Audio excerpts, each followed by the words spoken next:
Car 13, Joe Colasacco in that Ferrari in third place. But Middlehurst is gone, and De Silva in the Lotus BRM is trying to give chase. Yeah, that's right.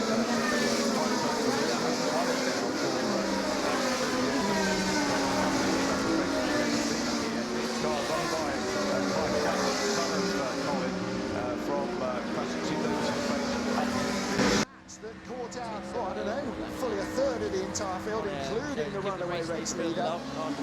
And it looks to me like Andy Middlehurst has sort of sussed out where the slippery patch was, and he's picked the pace up again.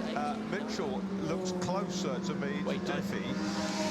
Decided on 5 seconds, which it was at the end of that last lap. Right. I reckon it's about 2.5. Well, it might be a last corner drama.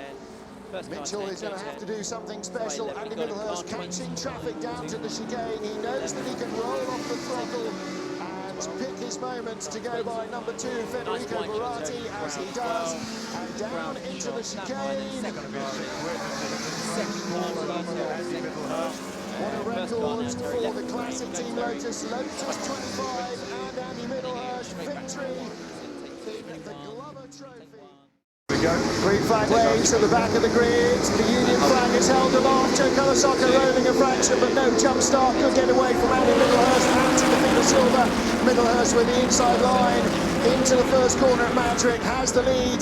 De Silva goes the long way round the outside of the Ferrari. Joe Colasacco, as Marcus said, didn't make it around the formation lap in his sports car earlier, so he is in third place in the Ferrari, but that car is very fleet of foot and very nimble, and has a good run ahead of Simon Diffie, who's up to 4th place. It is. Simon Diffie and Ben Mitchell are 4th and 5th, and they're really charging along now. Through they come, and it's Andy Middlehurst who leads from Tim De Silva. 3rd is Colasacco, 4th Diffie, 5th is Mitchell, then is number 91, which is Chris Drake in the John Taylor Gerard Racing twin cam powered Cooper.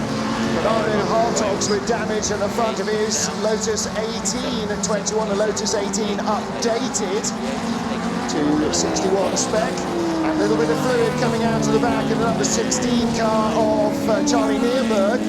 Is Brabham. Bob Brabham, Duncan Dayton race very successfully. I wonder if that's just overfilled cooling system. It is a hot day. Cars sit stationary for a while after a slow formation lap. Andy Middlehurst leads from Timothy De Silva.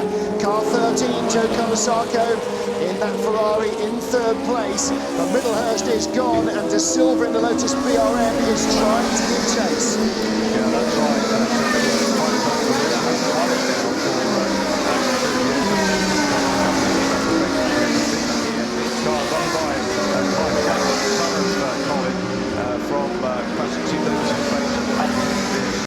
That caught out, oh, I don't know, fully a third of the entire field, including the runaway race leader.